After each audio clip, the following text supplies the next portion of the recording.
Pencil भी ले आई हूँ। अब ना गुम कर देना, हर रोज अपनी पेंसिल गुम करके घर आ जाती हो। मम्मा, मैं अपना स्कूल वर्क करने के बाद अपनी पेंसिल बैग में तो डालती हूँ, मगर जब घर आती हूँ तो बैग में पेंसिल नहीं होती। मुझे तो खुद पता नहीं चलता कि ये क्या जादू हो जाता है। कोई चोर बच्चा होगा, ऐसे गंदे बच्चे हमेशा दूसरों को परेशान करते हैं। फिर दूसरे दिन गुड़िया अपनी नई पेंसिल लेकर स्कूल जाती है और बहुत खुश थी वो। गुड़िया, वाह, आज तो तुम्हारी पेंसिल बहुत सुंदर है। हाँ, मेरी मम्मा कल मेरे लिए नई पेंसिल ले आई थी। और फिर ब्रेक हो जाता है। सब बच्चे खेलने के लिए प्लेग्राउंड चले जाते हैं, मगर जग्गू कौवा क्लास में चुपके से आता है और गुड़िया के बैग से पेंसिल निकालकर अपने बैग में डाल लेता है। जग्गू, चलो खेलें। तुम कहाँ चले गए थे? मैं कहीं नहीं, मैं तो वॉशरूम गया था। फिर जग्गू कौवा सबके साथ खेलने लग जाता है। जब गुड़िया अपना बैग होमवर्क लिखने के लिए बैग देखती है, उसमें पेंसिल नहीं थी। गुड़िया रोने लगती है।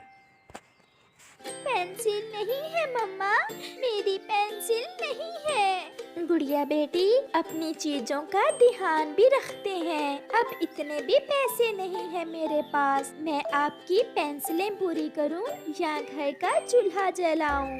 मम्मा, मैंने होमवर्क लिखना है, प्लीज मुझे नई पेंसिल ला दें। मिठू टीचर बहुत मारेंगे अगर होमवर्क ना लिखा तो। अच्छा, मैं अभी ला कर देती हूँ, मगर कल फिर ना गुम कर आना। ऐसा बोलकर गुड़िया की माँ पेंसिल लेने चली जाती है। चाचा कबूतर की दुकान पर गोरी कौवी के साथ उसका बेटा जग्गू भी बैठा था। जग्गू कौवे के हाथ में वही पेंसिल पकड़ी हुई थी जो उसने गुड़िया की चुराई थी। चिड़िया वो पेंसिल देख लेती है। गोरी बहन, बुरा ना माने तो एक बात कहना थी। कहो कहो छोटी और कमजोर चिड़िया, क्या बात है? गोरी, आपके बेटे के हाथ में जो पेंसिल है वो गुड़िया की चुराई है इसने। ये सुनकर जग्गू वो पेंसिल पीछे छुपा लेता है। कौन सी पेंसिल? ये पेंसिल तो कल नहीं लेकर दी थी मैंने जग्गू को। ऐसा कहते हुए गोरी कौवी अपने बेटे जग्गू को आंख से इशारा करती है। हाँ मम्मा, मैं चोर नहीं हूँ। ये पेंसिल तो आपने कल लेकर दी थी मुझे। वो लाल निशान मैंने ही लगाया था पेंसिल पर। तो फिर जाओ, पुलिस के पास चली जाओ, कर लो जो करना है। मैं बाल नोच लूंगी तुम्हारे। प्यार की बात ही नहीं समझती तुम। चल भाग यहाँ से, बड़ी आई। रुको रुको गोरी, क्यों लड़ाई कर रही हो? कबूतर भैया, ये ले 5 रुपए और मुझे नई पेंसिल दे दें जो मैं कल लेकर गई थी, उसी की साथ की दे दें। फिर चिड़िया वहाँ से चली जाती है और जग्गू कौवी अपने बेटे जग्गू को लेकर वहाँ से चली जाती है। उस गुड़िया की चोरी ही करते हो या किसी और की भी? मम्मा मम्मा, सब पक्षी बहुत तेज हैं। एक गुड़िया ही थोड़ी सीधी है, उसी की चोरी मैं रोज करता हूँ। कल तो जरूर चोरी कर लेना उसकी पेंसिल। बड़ी बातें कर रही थी, बल्कि कल पेंसिल के साथ साथ उसकी रेजर और शार्पनर भी चोरी कर लेना। मैं देखती हूँ उस छोटी और कमजोर चिड़िया को। मम्मा, मैं बहुत ध्यान रखती हूँ। सच मम्मा, मैं गुम नहीं करती। कोई चोर है जो रोज मेरी ही चीजें चोरी करता है। मुझे पता चल गया है बेटी, वो कौन है। कौन है वो मम्मा? छोड़ो बेटी, आप अपना ध्यान रखा करो। फिर चिड़िया की बेटी अगले दिन अपने बैग का बहुत ध्यान रखती है। वो अपना बैग छोड़कर कहीं भी नहीं जाती है। जग्गू भी अपनी नज़र गड़ाए बैठा था। वो देख रहा था कब गुड़िया जाए और वो चोरी करे। आज उसे मज़ा आने वाला था, क्योंकि आज उसकी माँ ने बोला था।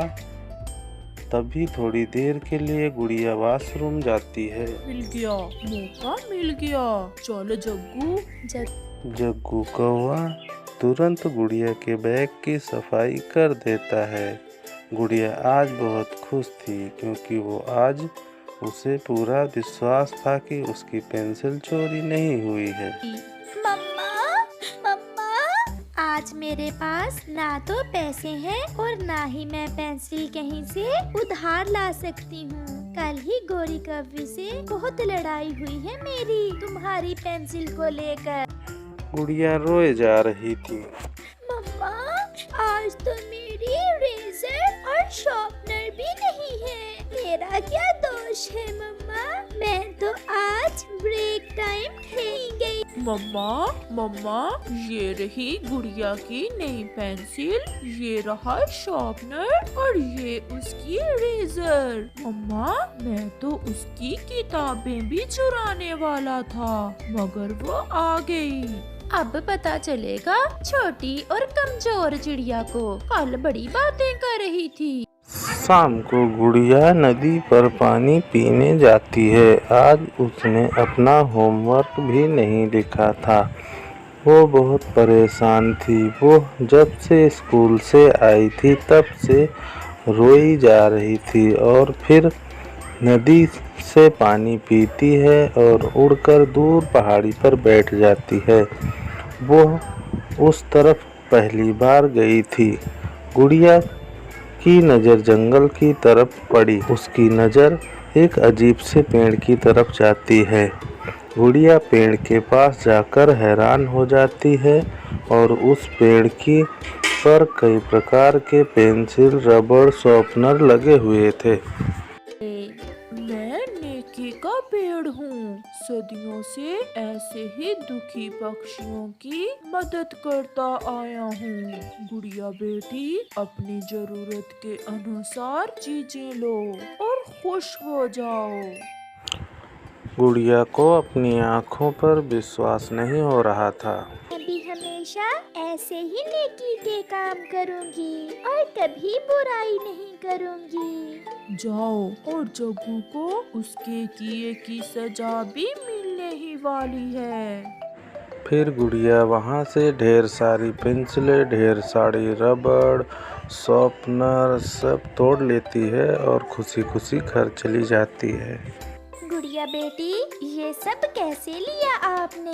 क्या किसी से पैसे मांगे हैं? नहीं मम्मा, मैं क्यों मांगूंगी किसी से? मुझे पता है किसी से मांगना अच्छी बात नहीं है। मम्मा, ये तो नेकी के पेड़ ने मुझे दी है और उसने मुझे ये भी बताया कि मेरी चीजें जग्गू कौवा ही चोरी करता है। और नेकी के पेड़ ने बताया कि अब बहुत जल्द जग्गू कौवे को उसके किए की सजा मिलने वाली है। फिर दूसरे दिन गुड़िया कहीं भी नहीं जाती है और ब्रेक टाइम भी अपना बैग अपने पास ही रखती है, खेलने के टाइम भी।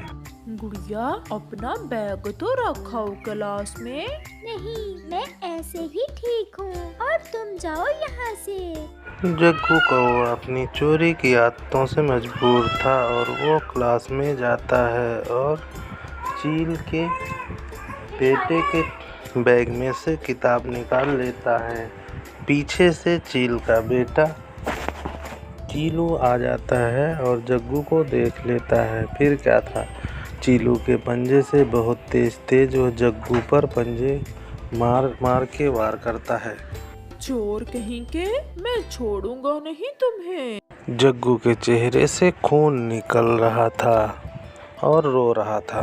प्लीज मुझे कोई बचाए, मुझे माफ कर दो।